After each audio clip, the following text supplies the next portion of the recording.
Good afternoon, everyone. I would like to welcome you to this council meeting of Tuesday, the 19th of August, 2025 at the Euroa Conference Centre. I am Claire Hewitt-Kennedy, Mayor of Strathbogie Shire Council, and I will be chairing today's meeting. Before we proceed, I'll ask Councillor Carlson to reinforce our councillor vision and values. Thank you, Madam Mayor. Councillors' vision. We will be a councillor group that delivers valuable outcomes for our community through teamwork characterised by respectful debate, collaboration and commitment to being inclusive and transparent. Councillor values: respect, integrity, accountability, transparency and responsiveness. Thank you, Councillor Carlson. Sounded true. We acknowledge the traditional owners of the places we live, work and play. We recognise and respect the enduring relationship they have with their lands and waters, and we pay respect to the elders past, present and emerging. As per Strathbogie Shire Council governance rules and legislation in accordance with the Local Government Act 2020, notices relating to privacy, governance principles, voting and meeting procedure are given as read as printed in today's agenda. Strathbogie Shire Council values and encourages public participation in its meeting as an essential element of good governance. To ensure a productive and respectful environment for all attendees, we kindly request that members of the public adhere to respectful behaviour in accordance with our governance rules, which are published on our website. Please treat all participants, including council staff and fellow community members, courteously and respectfully. We encourage you to engage in constructive and civil interactions while refraining from personal attacks, threats or disruptive behaviour. Individuals who do not comply with the governance rules will be asked to leave the building and may be subject to further disciplinary measures. Point 5, apologies leave of absence. Are there any apologies or leaves of absence for today's meeting? We've got Councillor Scott Jeffrey, Councillor Vicky Halsell and Municipal Monitor Marg Allen. Item 6, are there any disclosures of conflict of interest? Yes, Mayor Hewitt-Kennedy, I'd just like to note a general conflict of interest with item 11.1.1, planning applications received and planning applications determined 1 July 2025 to 31st July 2025. It's relating to one of the properties on that list, but as the report is simply noting applications received and council is not making a decision on the application, I have sought guidance from the governance team and the municipal monitor, and I am comfortable staying in the meeting and participating. But should this decision end up coming to council, I would be excusing myself if council were indeed making a decision on that particular property. Thank you. Thank you, Councillor Binks. Councillors, I will take all papers as being read. We now move to item 7, confirmation of meetings, decisions of the previous meeting. Confirmation of the minutes, decisions of the ordinary council meeting held on the 15th of July 2025. Councillors, we have a recommendation. Can I have a motion, please, and can you state what your motion is? Councillor Carlton, thank you. Thank you, Madam Mayor. That the minutes of the council meeting held on the 15th of July 2025 be confirmed as a true and accurate record of the meeting. Thank you, Councillor Carlson. Can I have a seconder, please? Councillor Stevens, thank you. Is there any opposition? As there's no opposition, would any councillor wish to speak to the motion? No, thank you. Thank you, councillors. I will now put the motion to the vote. Those in favour? Motion is carried. We now move to the Mayor's report, there being no petitions. So following a very hectic 6 months, councillors and I feel refreshed after our winter break. Since being elected in November 2024, councillors have undertaken and completed robust induction and mandatory training to prepare us for the remainder of our 4-year term.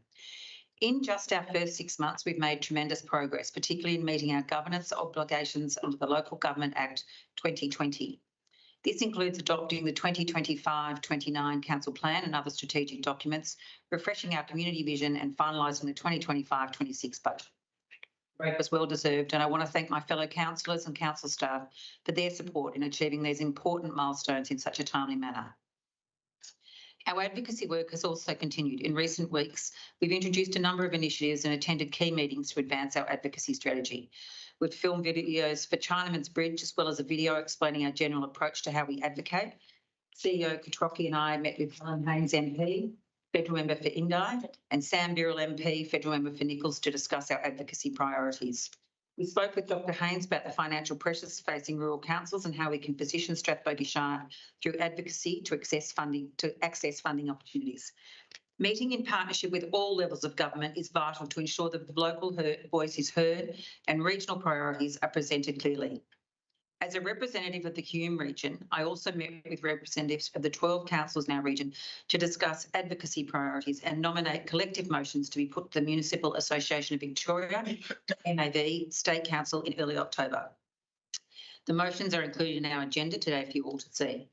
These priorities will be developed into a formal advocacy package, which CEO Kotropi and I will take to Canberra in October alongside a representative from Regional Development Victoria.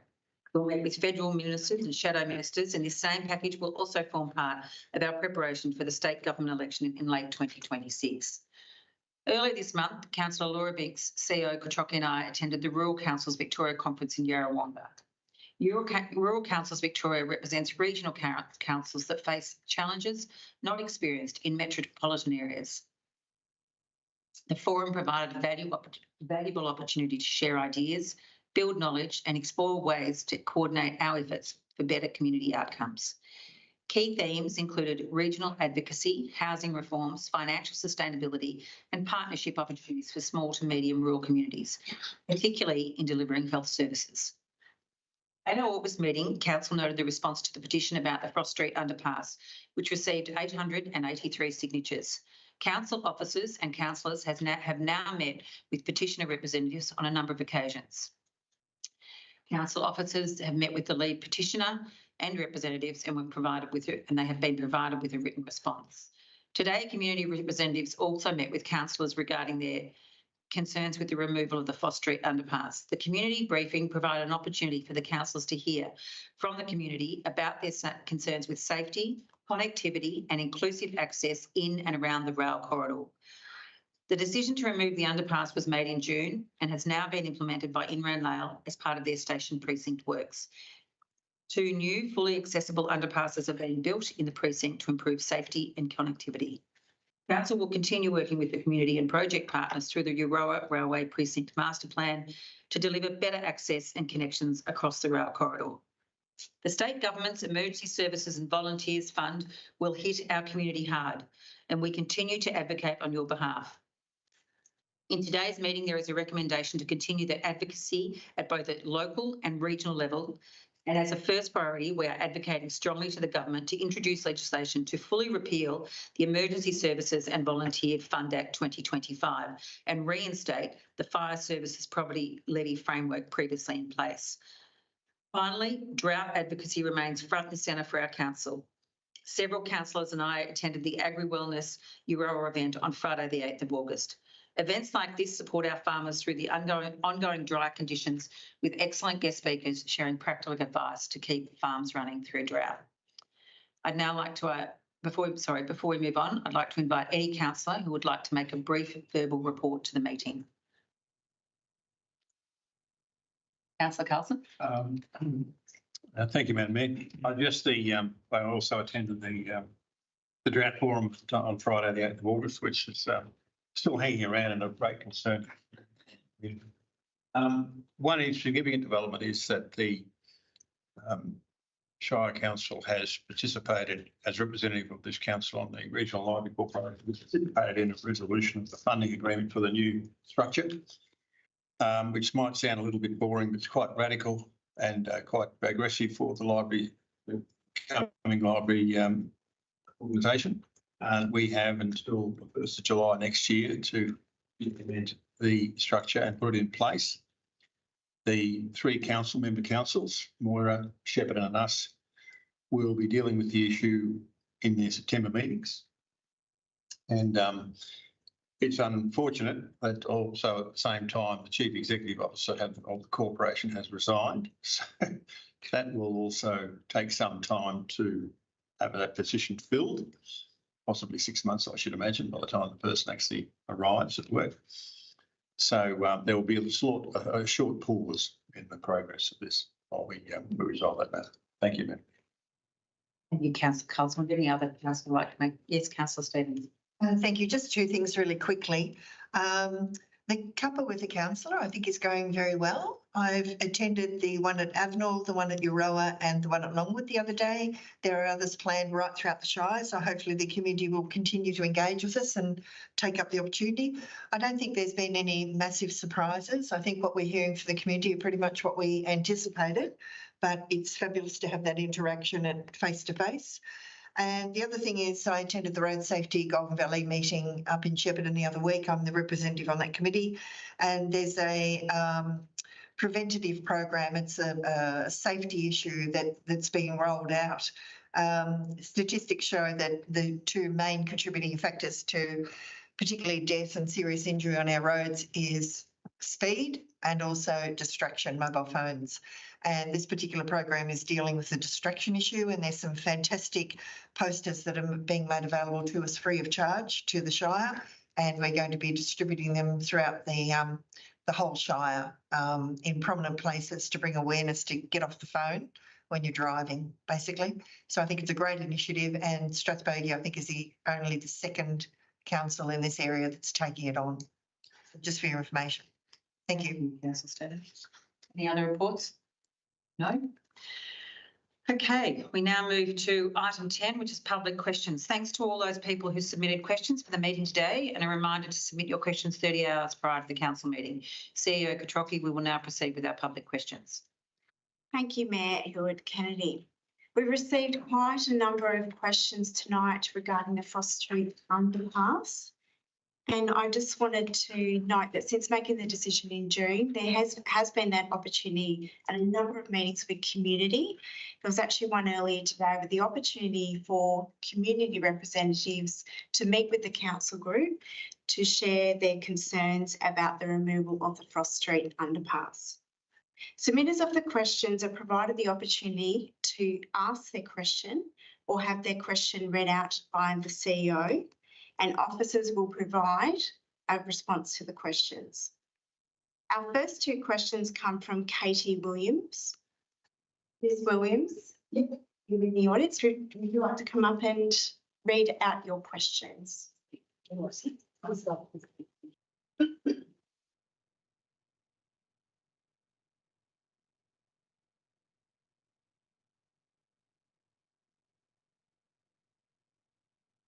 Afternoon, everyone. So my first question is, why was the petition with 883 signatures denied presentation to council, and what precedent does this set for community input? We had no correspondence from council's consideration of the petition. Thank you, Ms. Williams, for your question. I'll answer that question. At the July council meeting, the petition was acknowledged and received for the Frost Street underpass. Council officers and councillors have met with you as a petitioner. The Mayor and CEO have also met community representatives around this issue. Since the July meeting, the Director of Sustainable Infrastructure and Director of Community Planning have met with yourself and other community representatives. That was on the 12th of August. Provide you the opportunity to be heard in relation to the petition. And a response letter was provided to you, I believe, yesterday that you would have received on that matter in response and also following that meeting. And as I mentioned, community representatives have also had that opportunity to meet with the council group today to also raise concerns with the removal of Frost Street underpass. Would you like to read your next question? I just want to say, there's no opportunity to respond, Ms. Williams. It's only to ask the question. So would you like to read your second question? well, I only got the letter yesterday, and you had to have these in 30 hours before. Would you like to read your second question? If consultation was conducted primarily with those who do not use the underpass, how can council claim the decision it was informed and inclusive? Thank you, Ms. Williams, for your question. I'll refer this question to Director McNulty to provide a response. Thank you, CEO Katroki, and to you, Mayor. And thank you for the question, Ms. Williams. In and carried out surveys and pedestrian counts and a lot of consultation on this project early in December 2023 as part of the development of the project. They also engaged with the community in relation to the preliminary design of the full scope of the project in November 2024. Further surveys and pedestrian counts were also taken by Inland Rail in April of this year and May of this year at the request of Council. Council made a difficult decision based on the information available to hand, and Council does acknowledge that the communication and engagement could have been better and more inclusive.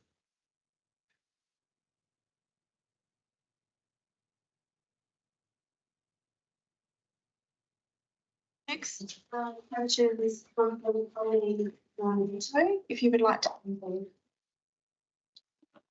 Or wanting to ask your question. Thank you for the opportunity. What are council's immediate plans to have the Frost Street underpass reinstated in the Inland Rail scope? Thank you for the question. I will answer this question. The council will not consider or change the decision to permanently remove the Frost Street pedestrian component of the drainage infrastructure at Frost Street. The resolution has been implemented and any change to the scope of the infrastructure is no longer feasible due to design, procurement, and the fact that construction is actually commenced within this area of the site. And we have been in communication with Inland Rail directly and received that response from them. Thank you for that question. Thank you. How does the removal of the Frost Street underpass align with council's own planning, structure plans, strategies, including in community engagement that identify it as a key pedestrian connector? Thank you for the question. I'll refer to Director McNulty to answer this question. Thank you, CEO, and thank you for the question. Connecting local communities as well as improving visibility, natural surveillance and protecting users are key urban design principles in the Inland Rail project, and as well as the Euro Railway Precinct Plan. The new underpass at the station will provide an efficient, safe and DDA compliant connection across the rail corridor with new ramps, stairs and lifts. It'll be centrally located and only a short distance from the existing Frost Street underpass location. At the completion of the Inland Rail project, there will be 2 connected underpasses linking both sides of Euroa across the rail corridor to a higher service standard than the current existing 2 railway connections.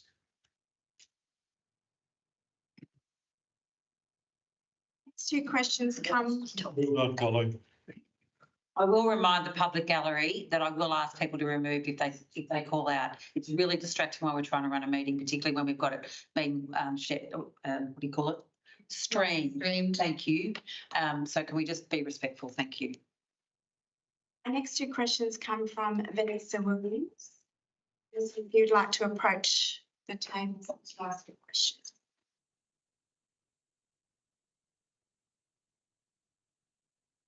Good afternoon. My first question, the underpass at Frost Street is being upgraded to a point where it will be reopened for a short period of time before the said closure. Surely it would have to be done to a certain standard for safety during that time. And if it has, and if it opens for a short time, why isn't it good enough to leave open, which would save both the underpass and the historic tree?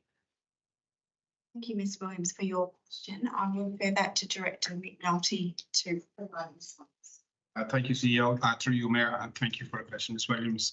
Inland Rail has confirmed with officers that accessibility will be provided for a short duration of time at the Frost Street location, whilst the new underpass is being constructed at the train station.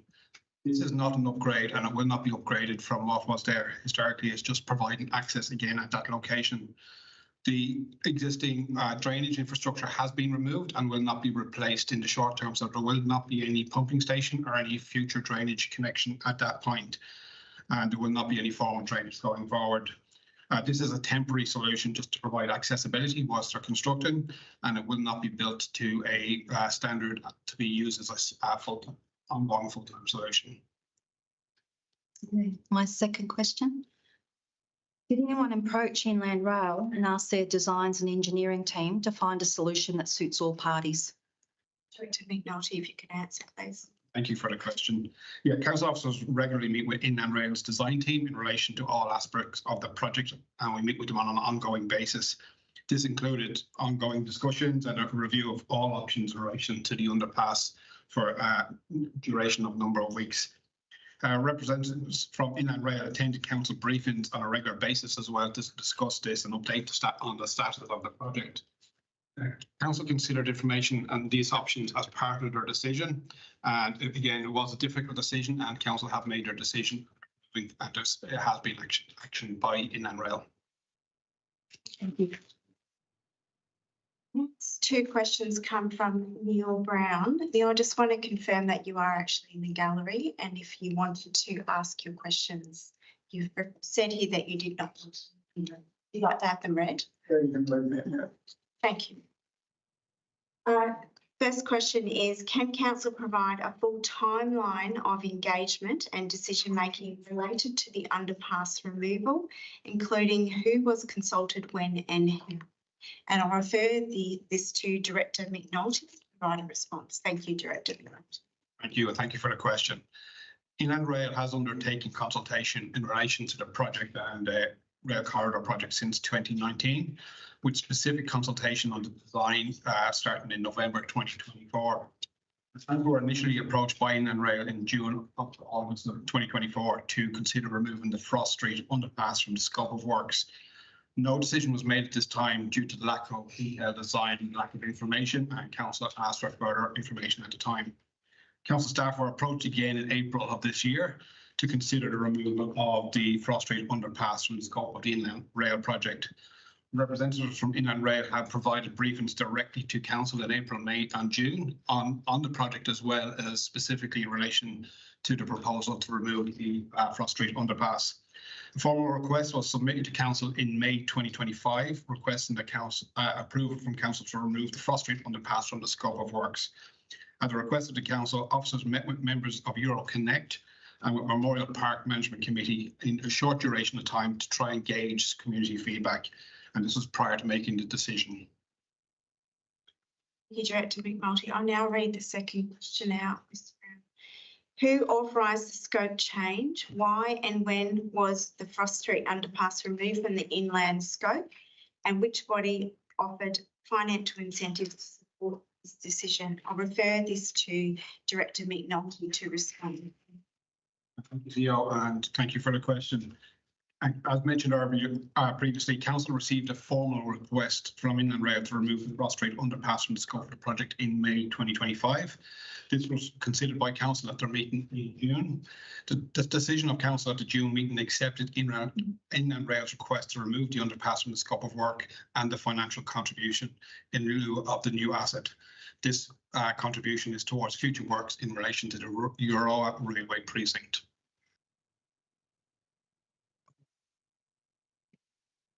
Next two questions come from John Ferlanetto. If you'd like to come forward to the other questions. Good afternoon, all. Question: when exactly did council become aware of the proposal to remove, and why was this not communicated to the broader community? Thank you for your question, John. I'll refer that to Director McNulty. CEO, and thank you for question. As mentioned previously, council were initially approached by Inland Rail in April 2025 of this year to consider the removal of the underpass from the scope of the project. Representatives from Inland Rail did meet with council to discuss this in April, May and June of this year, and again discussed the options and complexity of the proposal. Formal request was submitted in May to consider the removal. At the request of council, Inland Rail carried out further surveys and pedestrian counts in April and May as part of the request to remove the underpass. Council has made a difficult decision based on the information available to hand, and do acknowledge that a broader communication would have been beneficial. Thank you. Second question: couldn't the underground cables, etc., be moved to allow the underpass footpath to come over towards Williams's garage fence line? Thank you for that question, John. And I just might make a statement there that as that infrastructure is not council's owned, or that will need to be referred on to Telstra and NBN or Inland to provide a response to that question. But thank you for the question. Thank you very much. Our final question tonight has been received from Pam Green. Is Pam Thank you, Pam. Pam, I understand you've chosen not to read out your question. I wanted to offer you that opportunity if you would like to read your question. Would you like to approach and read your question? Or would you like me to read that for you? Okay, thank you. As I haven't received a response from my email sent on the 23rd of July, I have a question for the meeting on the 19th of August. Please consider a pedestrian crossing from the doctor's surgery to the post office. If it is not appropriate to have it where the current one is situated, could it be moved along Brock Street a little further away from the roundabout? Thank you for the question, Ms. Breen. I'll refer that for a response from Director McNulty. Yeah, thank you for the question. Firstly, Council, we apologise. I apologise on behalf of my team that your email wasn't responded to in line with our customer service time frames. I have mentioned this to my team and asked them to make sure they follow up on this request and we get back to you as soon as possible. I am aware that this request has been looked at a number of times in the past, but I have asked my team to investigate it further, and somebody will come back to you within the next week to 10 days with an initial response, and we will have another look in more detail at your request. Thank you for your question. That concludes our questions. Thank you for those questions. I would just like to make a statement to those listening online and the public gallery about the Frost Street underpass. What I'd like to reiterate is it was a very difficult decision and not one that we wanted to find ourselves in. I really want to applaud the community coming together and working together to stand up for something that they're very committed to and they believe in, and they demonstrated the importance of connectivity to the community. As I said this morning, your presentation was very detailed. It's a credit to you, so well done. And I'm a big one for standing up for issues that you believe in, so I absolutely applaud every single one of you. That said, our position doesn't change moving forward. The reality is the decision has been made. And I know no one wants to hear this at the moment, but it is not Council's project. And it's not passing the buck, it's a statement of fact. I want to offer an olive branch, so to speak, and say this is an opportunity for us as a community to come together, to unite. For the people that have shown leadership, all of you here today, and people that have supported your activism, to actually really show leadership and work together with us, making sure that that 350,000 is contributed to an area that makes sure that the people of Euroa feel connected. So I really encourage you to come forward and work with our council officers, our councillors, and to see, our CEO, to see how we can make sure that your voice is heard and that legacy is not lost. You referred to a legacy this morning, and I agree with you that there is something to be made from this, that we can all take learnings, and the learnings for us as a council is this consultation was not up to what it should have been, and we apologise for that. It wasn't of our doing, but we're responsible to our communities. So we apologise for that, and we make sure that what we do moving forward is we learn from it, we hear the community, and we make decisions based on what the community want, but also what we can deliver as remitted by the council. So I just wanted to say that, and I thought it was really important that it's an opportunity for councils to the community groups, all of us, to stand up and be united. So I really look forward to working with all of you to make sure we have a good outcome for our community. So thank you again for all the work you've done. I'll now move to item 11.1.1. Monthly planning applications received and planning applications determined report. The purpose of this report is to report to Council on the current planning application activity and matters considered under delegation. Councillors, sorry. Are there any questions of clarification before we proceed of the officers? We have a recommendation. Can I have a motion, please, and state what your motion is? Councillor Stevens. Thank you, Madam Mayor. The motion is as per the recommendation on page 7 of the agenda that the council, number 1, receive, the report. And number 2, note that there were 14 new planning applications received and 11 planning applications decided on during the period of the 1st of July to the 31st of July 2025. Thank you. Thank you, Councillor Stevens. Can I have a seconder, please? Councillor Binks. Any opposition? Would any councillor like to speak to the motion? Sorry. Oh, good. Oh, good. Look, very briefly, the document's there for anyone to have a look at, but I always draw attention to this because I think it's important. It shows that things are moving in Strathbogie. There are a lot of applications. They might be sort of low-level applications, like it might be building a shed or doing some sort of change to a property, but in amongst it, there are also subdivisions and developments going on. So I think it's great for the community to have access to these documents to see how we're moving and where we're moving. It's right throughout the Shire. There are applications in Euroa, Murrawini, Crichtons Creek, Nagambie, Strathbogie, Loxley, Crichtons Creek again, Mangalore, Angus Road, Creek Junction, Strathbogie, Loxley, I don't know if I said Loxley before, Gorham. So yeah, I think it's just important for people to realise that Strathbogie is changing and it's moving forward, and the interest in the Shire is obvious. So thank you, and I recommend the report for the information of the community. Thank you, Councillor Stevens. Councillor Binks, if you'd like to speak to. Okay, you have a motion. We'll now put the motion to a vote. Those in favour? Carried. Thank you. We move to page 13, which is item 11.2.1, community grants, event grants and variations awarded under delegation 1st of July to 31st of July 2025. The purpose of this report is to report details any grants, variations approved or grants awarded under delegated authority by Chief Executive Officer, and all grant variations approved by the Director, Community and Planning within their approved financial threshold in line with Council's 2025-26 community funding model. Councillor, are there any questions of clarification before we proceed?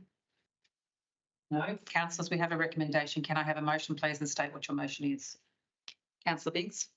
Thank you, Mayor Ewart-Kennedy. I'd like to use to move the motion as is printed in the recommendation on page 13 of our agenda this evening. Thank you, Councillor Binks. Can I have a seconder, please? Councillor Carlson, thank you. Is there any opposition to the motion? Would anyone like to speak to the motion? Councillor Binks. Thank you, Mayor Ewart-Kennedy. Just to thank the officers for these reports, they're really helpful. One refers to an event which a few of the councillors and the Mayor attended, as well as CEO, around the agri-wellness event, which was a great success. The other one is happening on Friday, and you can still get tickets. I heard from the organisers, they're really excited. They've sold 130 tickets to date. The tickets are only $10. So, and Dr. Carl Krasneski is the key draw card at that event down in Avenel. So it's really great to see community using our grants avenues to enhance our communities right across the Shire. Thank you. Thanks.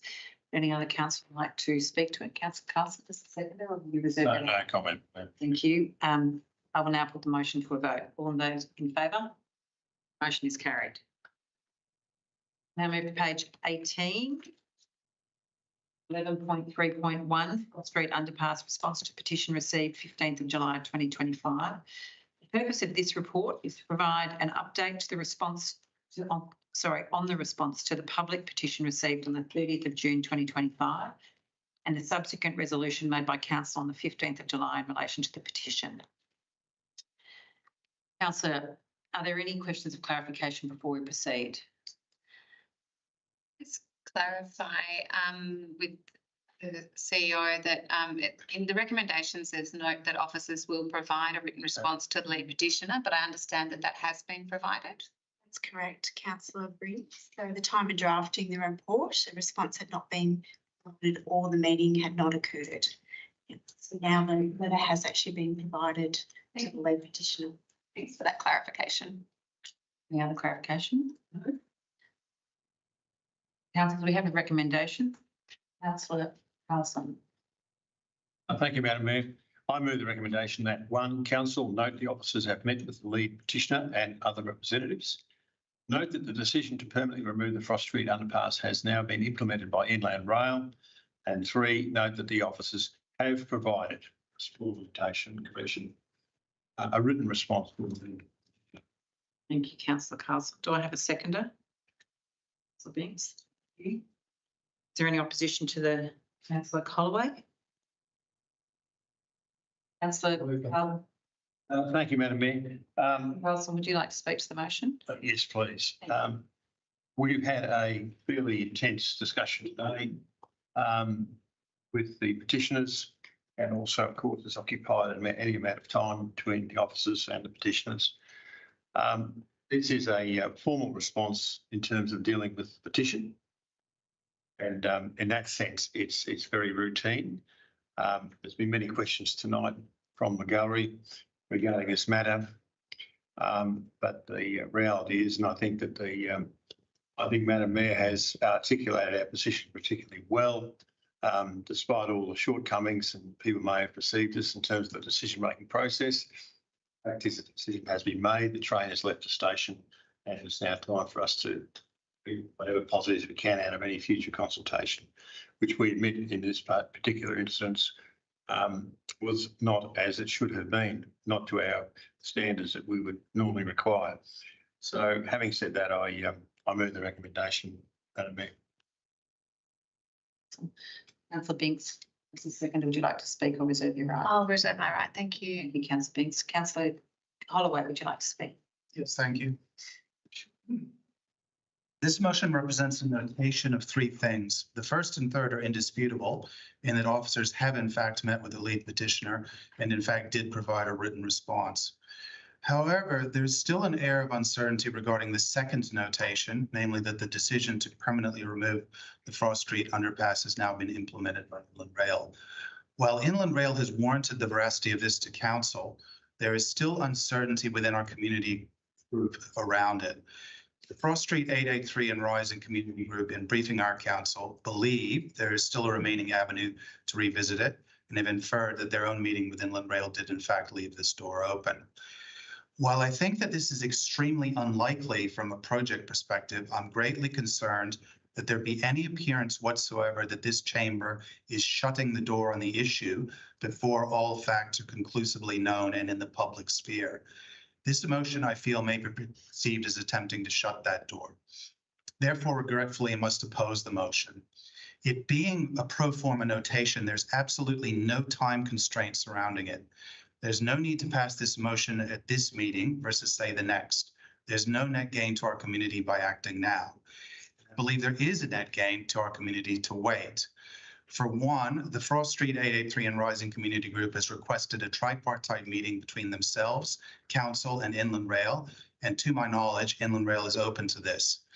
It's my firm belief that having such a meeting to clear the air surrounding this scope item would be very beneficial to ascertain both the permanency of the scope item deletion and what has been communicated to the community by other parties. Another benefit would be the further definition of the temporary works around Frost Street. This in light of the community's belief that these temporary works could in fact be made permanent. At the present time, council does not have a complete set of facts regarding this. An additional month and additional time to engage would provide it. I urge my colleagues to view this motion in terms of risk to council. There appears to be no distinct positive outcome by passing this motion at this time. Indeed, I believe there's significant downside risk. I do not believe the community will accept that the issue is closed as a result of this motion and not demand further engagement. I do not believe that all facts are currently at hand to support the passing of this motion, pro forma though it may be. And importantly, I believe the existence of such a large petition means that a huge portion of the community really does feel that they wish to be further heard and further engaged. The answer that arrives may not be a pleasing one to many, but we as councillors can at least say we ensured the most transparency possible within our community. Therefore, I urge my colleagues to vote against the motion at this meeting. Thank you. Thank you, Councillor Holloway. Councillor Binks, would you like to speak? Okay. Thank you. What's before us with this particular item is to note the response to the petition received on the 15th of July 2025. And that notation is 3 points, as been spoken to. As been said by Councillor Holloway, 1 and 3 are indisputable. I understand the thinking that Councillor Holloway has in relation to number 2, which is note that the decision to permanently remove Ross Street underpass has now been implemented by Inland Rail. One of the challenges of dealing with this item, and a significant challenge, is not being in the room together. We've had conversations amongst councillors and stakeholders. We've had conversations relayed to us secondhand with stakeholders and other stakeholders, which we haven't been present at. And a lot of it comes down to clarification, understanding, and repeating those conversations accurately, which is an enormous challenge because sometimes we don't always hear the discussions the same way. We take away from it different things. So putting all that on the table, we had further information provided to us this afternoon, which gave a bit more clarity on some of these items. And we heard straight from the horse's mouth, and I don't say that disrespectfully, but straight from that particular stakeholder group directly, which is great. But also since that meeting, we've sought further information to try and clarify some of the things that were said at that meeting. And we have now been provided with a comment from one of the stakeholders, which is Inland Rail. And I think this might answer the answer that Councillor Holloway is raising. And I'll just reference the reply. This is from Inland Rail. The decision to permanently remove the Frost Street pedestrian component of the drainage infrastructure at Frost Street has now been implemented, and reverting to the previous design is no longer feasible due to design, procurement, and the fact construction has commenced in this area of the site. So I take on board your comments, and I take on board that clarity has not been good on this. But since the meeting this afternoon and hearing one interpretation of how this has been addressed, and now seeking further advice and getting that statement, I believe there is clarity now. I believe that delaying acknowledging the petition is not going to achieve anything. But I do agree that moving forward, I highly suggest that we're all in the room together so that we can all hear the conversation and discuss equally.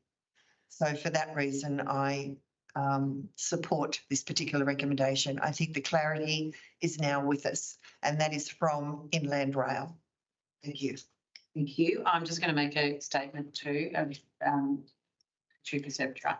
So I just wanted to say, I think I absolutely respect Councillor Holloway's position and what he's raised, and I think he presents an argument that we probably are all very empathetic with. The reality is that Inland Rail have said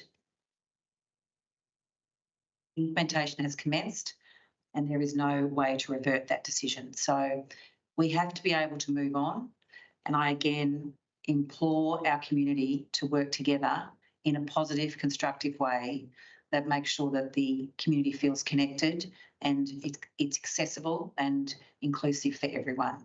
And we will do whatever we can to do that. But I do think it's very important to understand that this is Inland Rail's project. Again, I'm not passing the buck, and I know everyone hates that terminology, but it is the reality. And that has come directly from Inland Rail about whether this project can be, or the decision can be reverted. So whilst you may not be happy with us as councillors or the council group for what has transpired, the reality is that this is a project conducted by federal government project with state government overlay, and it's not our project. And so if you do want to work with people to try and get a different outcome, you need to take that to Inland Rail. And so I agree with Councillor Stevens, the three-way meeting is absolutely the next best thing we can do to try and work out what's the best thing we can do moving forward. So I really appreciate all our council group has had a few sleepless nights over this one. Councillor Binns. Thank you, Mayor Hewitt-Kennedy. Lots has already been said as to what I might say, and I think just to further, I guess, expand on the statement that Councillor Stevens just shared with us, it's come from Inland Rail, and it is a response to community correspondence regarding Foss Street underpass decision to be overturned. So this is correspondence that Inland Rail has already shared with the community, apparently, according to them, and they have shared it with us around that permanent closure. I think whilst there will be a temporary reopening, my understanding from what Oliver McNulty, Director of Sustainable Infrastructure, has provided is that that temporary reopening is going to be a temporary accessible solution, not a long-term permanent one. And I think it's really important, as Mayor Kennedy has also stressed multiple times this evening, around how we can work together with our community, with our stakeholders, being Inland Rail, VicTrack, the other landowners along that rail corridor, as to how we can improve connectivity across the rail corridor. A lot of that comes in at the council level around the strategy system. We set strategies, so looking at our tracks and trails strategy, our connectivity strategy, those kind of policies and strategies are really important in terms of how we have a connected community right across the Shire. But that area is of particular importance, and it might become, I would suggest as councils, it might become a higher priority for us that we focus on that area initially when we get to that work. I know it's on our forward agenda to address. So I just will leave that with my fellow colleagues. Councillor Binks. Councillor Carson, as the mover, would you like? No, not really, Madam Mayor. I think the debate and the discussion by the councillors in the chamber have pretty well covered most of the areas that we have discussed previously, and I endorse those comments. And no, I have nothing further to add. Thank you. Thank you, Councillor Carson. For the motion, I would now like to put the motion to a vote. All those in favour? Motion is carried. That's the division. Goes to division. Those in favour? Those in favour, can I have that again? Councillor Stevens, Councillor Carlson, Councillor Binks, Mayor Kennedy. Those against, Councillor Holloway. Thank you.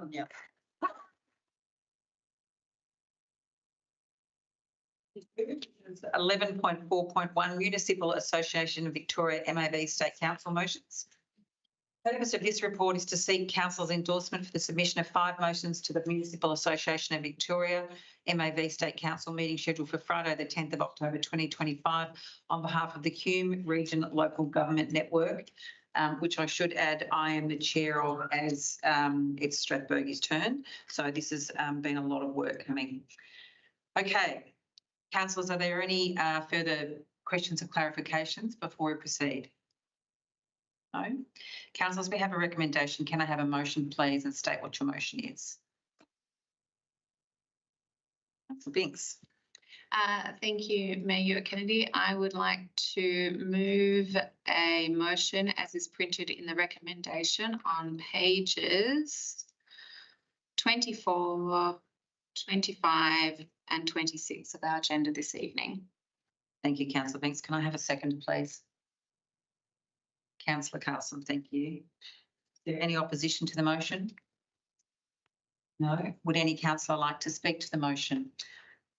Councillor Binks. Want to address them one by one? Well, I'm not going to go through it all because there is a lot in there. Thank you, Mayor Kennedy. Yeah, this is so the Municipal Association of Victoria is the peak body for councils in Victoria, and State Council.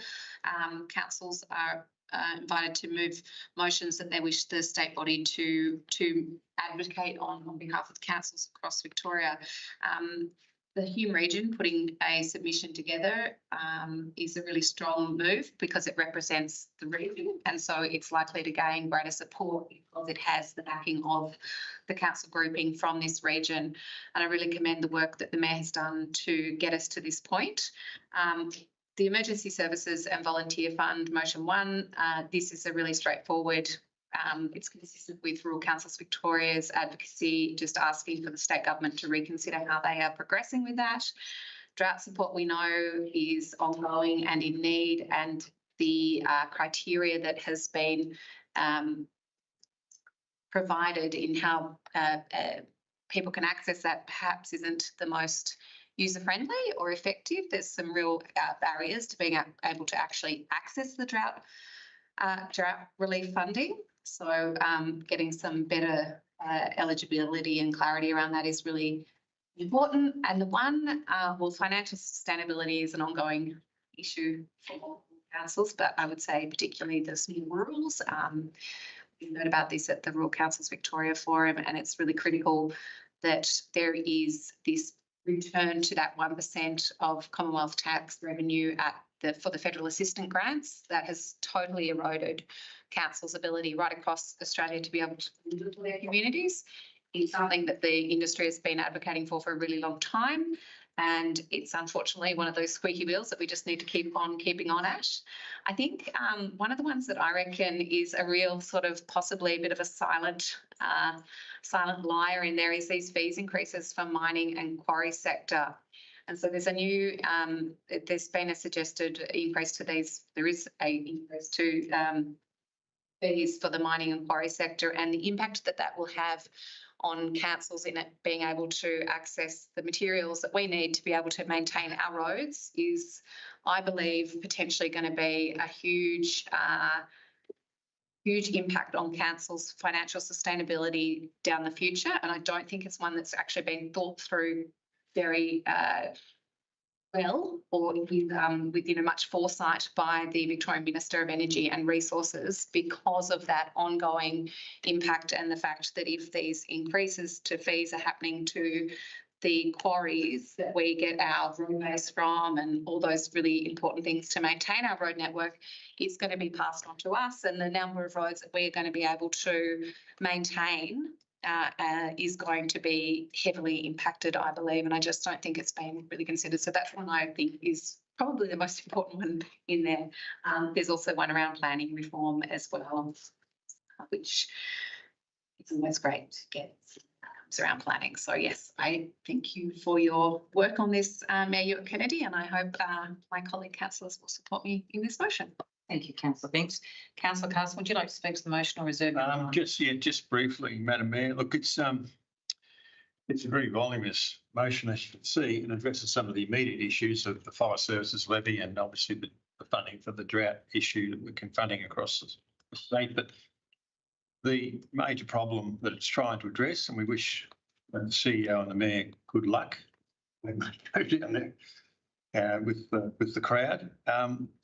Cost shifting is now becoming a national sport, local government from both state and federal governments. These requests for stability of funding are very, very old, and the situation is just simply getting worse and worse incrementally year by year. So that's really the central part of this resolution. The financial sustainability motion 3 really addresses the issue that every council is trying to work out. And we just hope at one point the higher levels of government will actually listen to this and try and resolve some of these issues, because it's we're on a bit of a hiding for nothing in that sense. And it just puts more pressure on our communities in terms of having support the matters that we have to deliver, such as road maintenance and whatever. So good luck. Thank you. Any other councillor wish to speak to the motion? Councillor Holloway. Thank you, Madam Mayor. I fully support this package of advocacy points, and I'd just like to focus on motion 2, the drought support. The current drought support for this region, which is clearly in drought, is extremely suboptimal in that the packages provided involve capital improvements, involve matching 5,000 for 5,000 in terms of building something new with respect to water, whereas currently there's nothing in terms of day-to-day operational support, which I believe is critical. Keep offering anyone who will listen to me the dry dams tour of Strathbogie, but the dams don't lie. We've had a fair bit of rain and farmers are still suffering with dams that are at 10%, 15%. They should be 100% right now. I believe Euroa's water supply, last they checked, was at 17%. It should be overflowing right now. So even though we've had a bit of rain, we are still really hurting with this drought. So I think this is a great package of advocacy points to take to the state government. Thank you. Thank you, Councillor Stephens. Thank you. I think by the time we've all spoken, we've covered off on all of the motions. But the one I'd particularly like to raise is motion number 5, which is in relation to planning reform. The messaging behind this is leave the decisions on planning to the local council, the local representatives of the community. Don't have the decisions being made down in Melbourne that affect our future and our development. I'm not going to read the whole thing, but just a couple of points that have been made. Keep it country, including local towns and rural character. Ensure that any changes allow councils to continue to protect local vision, values, character, heritage significant areas, natural areas, including larger trees. And another one that I think that's key is ensure that any changes allow council to continue to make the decisions for the community at local level and that the council is not removed as the determining authority. So don't take the decision making away from the local elected representatives and make them in Melbourne.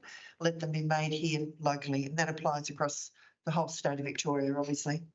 So yeah, if you want to have a look at it, it's quite interesting reading and they're the fights that we're willing to take on with other councils. Thank you. Thank you, Councillor Stephens. I will just quickly say something on those motions. So people understand, these meetings are, there's 12 CEOs and 12 mayors, and we're all trying to coordinate our input. So it is like trying to find world peace at times. And I really want to pay and say thanks to Rochelle and Jade in particular, who worked really hard to get this through in time so we could get it signed off ready for the motions. And that includes the advocacy work that other members of the team, particularly Michelle have been working with me behind the scenes. It takes a lot of work to get people who will come to the table and agree. So I'm really comfortable with the motions that are put forward. They represent our region, but they represent Strathbogie first and foremost as well, and that's what we're here to do. So as chair of the Haralgan region, I'm very confident that we're going with really good motions that make sense, that have wide support of a lot of the councils, not just the Hume region. So I'm really hoping we get some of them up. So thank you very much, councillors. Okay, we have a motion. We'll now put the motion to a vote. All those in favour? Motion is carried. We now move to page 33, which is item 11.4.2. The purpose of this report is to note the findings of the 2025 Local Government Community Satisfaction Survey for Strathbogie Shire Council. Councillors, are there any questions or clarifications before we proceed? Councillors, we have a recommendation. Can I have a motion, please, and state what your motion is? Councillor Carlson. Thank you, Madam Mayor. I move the recommendation on page 33 that Council 1 note the findings of the 2025 Local Government Community Satisfaction Survey for Strathbogie Shire Council, and 2 include a notice in the council column and local newspapers advising that the report is available on the council website. Thank you, Councillor Carlson. Can I have a seconder, please? Councillor Holbrook, thanks. Is there any opposition? Councillor Carlson, would you like to speak to the motion? Yes, thank you, Madam Mayor. This is a very detailed and voluminous report, which we receive every 12 months. And we're trying to go through 120 pages. I'd just like to highlight what is listed on page 33 initially. We have some good results in terms of public areas, of libraries, of waste management, but we still struggle in the areas of planning sealed roads and unsealed roads. And the transport network is really a function of resources. And also, of course, we had major flooding events in recent years, which really seriously distorted our capital works program and maintenance program. The key takeout from all of this is that the overall performance of the Shire has improved significantly by 12 index points to 48 from lower 36, which is still not good enough, but we are definitely going in the right direction. But also the figures that are also listed on page 34 indicate that we quite obviously have a lot more work to do. And that's basically where the situation sits. But For anyone who's interested, there's a very, very detailed breakdown of all the different operations we're doing and how we're comparing with the small councils and also how we're comparing with state averages. So that's my comments. Thanks, Madam. Thank you, Councillor Carlson. Councillor Foley, would you like to speak to the motion or reserve your right? Yes, thank you, Madam Mayor. Just briefly, the chart as presented in terms of the summary of core measures shows that we have made significant increase in 2025 measurement versus 2024 measurement. The 2024 results, which should be said, we're during a position of administration and great change within the council structure, are really the low point for the past 8 years. We are significantly improved. I think we are back to our historical averages. We have room to improve on the right trajectory, which is the important. The community wants to see ship being turned around, and I think the ship is turning around. So I'm very comfortable with this. Thank you, Councillor. I'll have any other councillor like to speak to the motion? Mr. Stevens? Just very quickly, we didn't do well in the planning and building permits area, but we are addressing that. So hopefully our next survey will show an improvement in that area. And just going back to what I mentioned earlier in the night about the consultation that's going ahead with the councillor and a cuppa with the community, roads have been raised at every single event that I've attended. But interestingly enough, when you sit down and you talk to the individuals and clarify where the road is, a lot of them haven't been our roads. A lot of them have been Vic Roads roads. And that doesn't mean we step away from their responsibilities for our roads. But once you explain to these people that that's not our road, we then advise them as to how they can sort of advocate and get that into the system to get that road addressed. And what we do is we also advocate on their behalf and bring it to the attention of Vic Roads that there's a problem in that location. So I'm hoping with a bit more education as well, it may show that, yeah, we've got a lot of work to do with our roads, but it may not be quite as bad as the perception of the community with the work we have ahead of us. So it's not to step away from our responsibilities, but to say that not all the roads are our roads. And we have to make sure that if they're not our roads, we still advocate to get them fixed. Councillor Bing? Okay, I just would like to say that I think these community satisfaction surveys results show that we are a very committed council group and a group of staff that are working in the right direction. It's not an opportunity to take our foot off the pedal, and we have no intention of doing that, but it's an opportunity to say the work we've done and the significant work we've undertaken in the last 9 months has been, it's been a learning curve for all of us, and the results speak for themselves, but we are going to keep working really hard to improve those benchmarks for the betterment of our community. So thank you very much. I'll now put that motion to a vote. All those in favour? Motion is carried.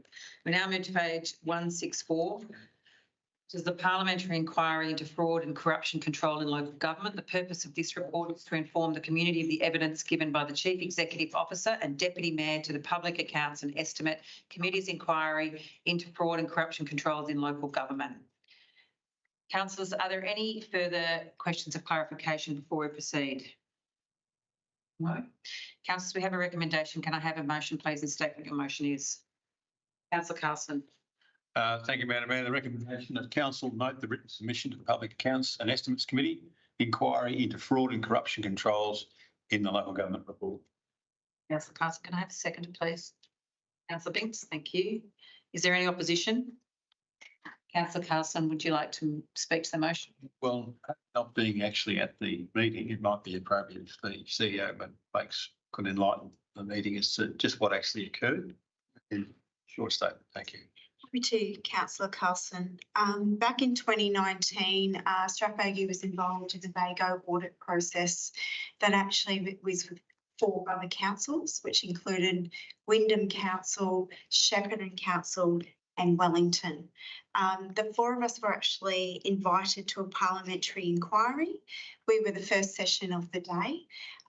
It is quite a daunting experience, and at the time our mayor was away and our deputy mayor, Scott Jeffrey, attended that parliamentary inquiry together with me. It provided an opportunity, however, to talk about all the things that we have been doing to improve our processes and procedures around fraud and corruption. So I was able to quite confidently speak to that and really reinforce the good work that's been happening since 2019. Those of you in the community that may remember, it was not a great day for Strathbogie at the time, and the CEO was stood down as a result of that inquiry.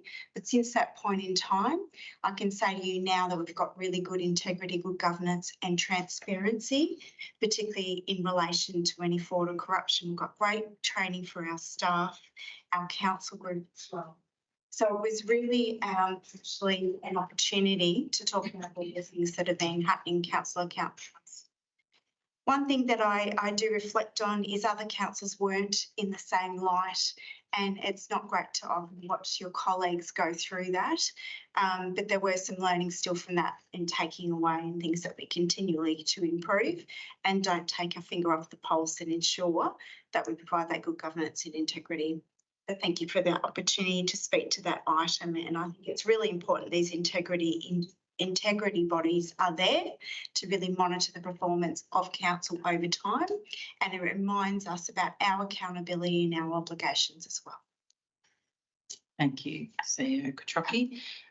Councillor Banks, would you like to speak on reserve your rights? No, I'll just speak to it. Thanks, Mayor Kennedy. Yeah, I think this is it's as is in our papers, the submission that CEO Quattrocchi gave to the parliamentary inquiry, and having been on the Audit and Risk Committee in the previous term of council, I saw firsthand the incredible effort of our team to bring Strathbogie Shire up to the standard that is expected of us. And I know that there's been a huge mountain of work done behind the scenes, particularly in the governance area.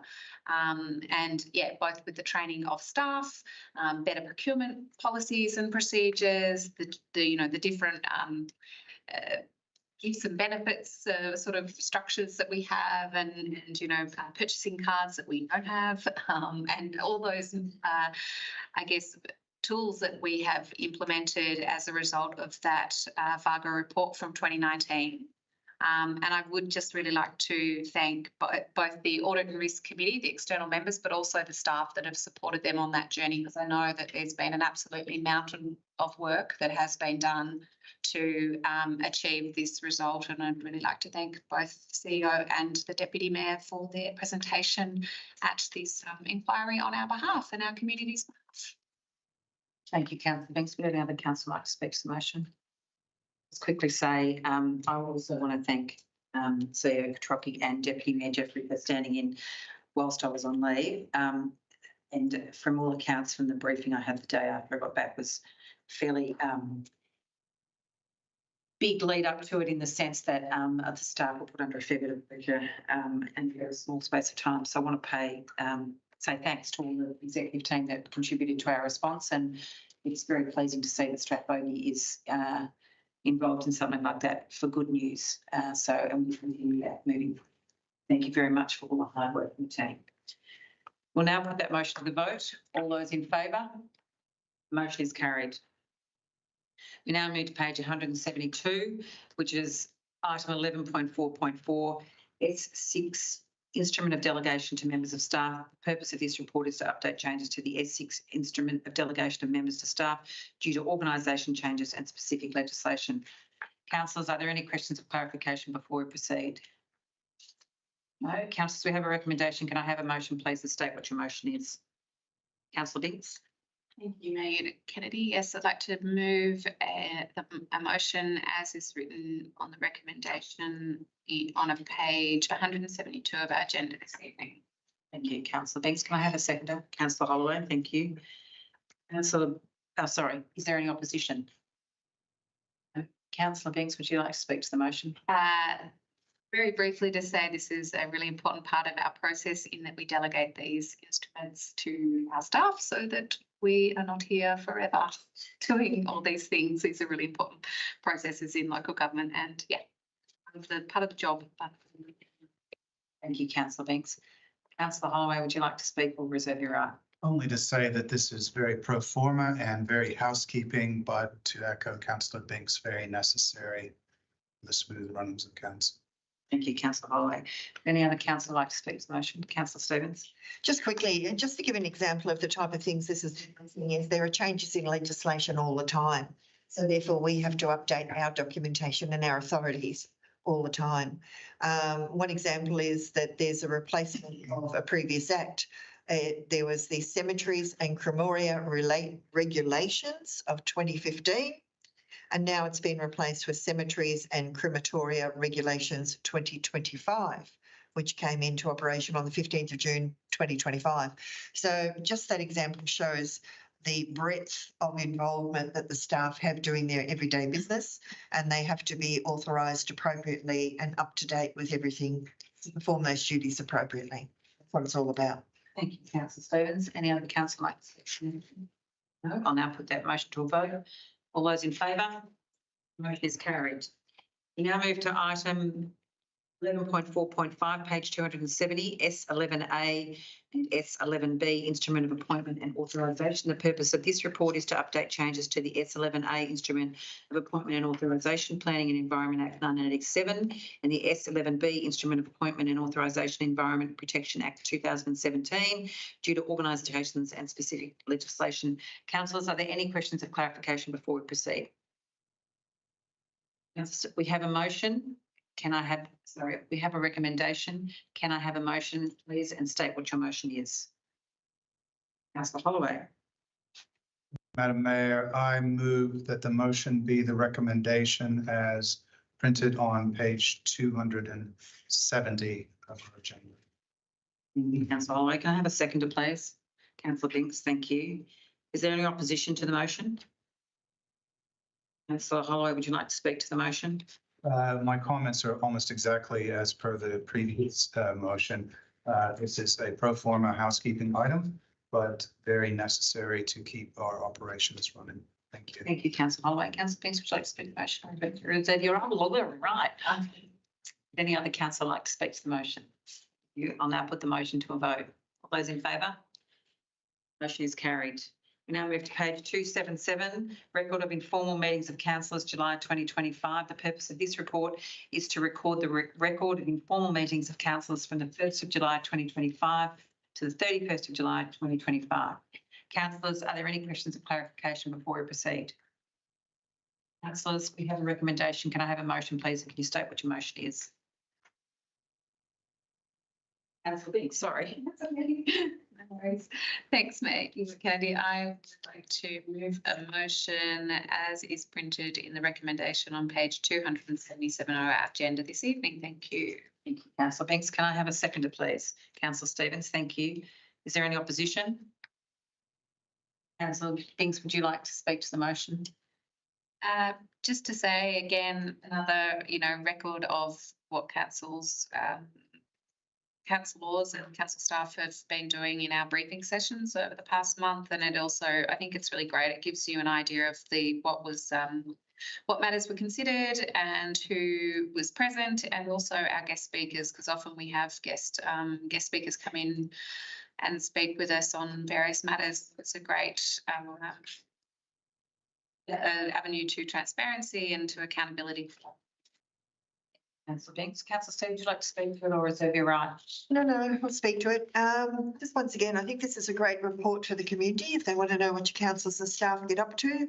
We're out and about or we're here having meetings. We discuss things like the aquatic facilities approach, planning for growth in Strathbogie, domestic animal management plan, tree management, homeless in Avenel, council plan, inland rail car park, tennis club. As you can see, we talk about a lot of things, and I think sometimes the community perception of council is just rates, road and rubbish, and it's not. So once again, if you want to know what we're up to, have a look at this report. I recommend it. Thank you. Thank you, Councillor Stevens. Would any other councillor like to speak to the motion? No? I'll now put the motion to a vote. All those in favour? Motion is carried. There being no reports for communication, engagement and advocacy, item 12, no notices of motion. Item 13, no notices of rescission. Item 14, urgent business, there being none. 15, confidential business, there being none. There being no further business, the meeting closed at 5:14 p.m. Thank you very much. The live streaming, could you confirm that stopped?